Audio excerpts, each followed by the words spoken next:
আজ বিশ্বকর্মা পুজো। সকালটা শুরু হলো ঠাকুরের প্রসাদ দিয়ে।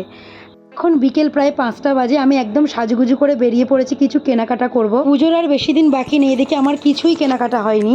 তাই ভাবলাম আজকে আমার ছুটি আছে, তাই বেরিয়ে পড়ি। আর এদিকে দেখো আমি হাতে ছাতা নিয়ে নিয়েছি, কারণ ওয়েদারের কোনো বিশ্বাস নেই, যখন খুশি বৃষ্টি আসতে পারে। তো গুটি গুটি পায়ে চললাম।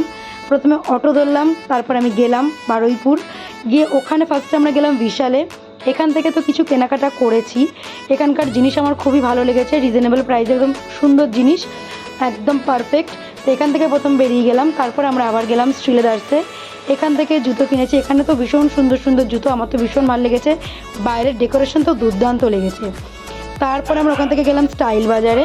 স্টাইল বাজারেও কিছু কেনাকাটা করেছি, কিন্তু এতটাই লেট হয়ে গেছিলো যে শুধু ফুচকা, ডালের বড়া আর লস্যি তো এই খেয়েছিলাম। আর তারপর গুটি গুটি পায়ে বাড়ি চলে এসেছিলাম। তো এই ছিল আমার 17ই সেপ্টেম্বরের ইভিনিং। কেমন লাগলো জানিয়ে, ভালো লাগলে প্লিজ একটু লাইক আর সাবস্ক্রাইব করে দিও। টাটা।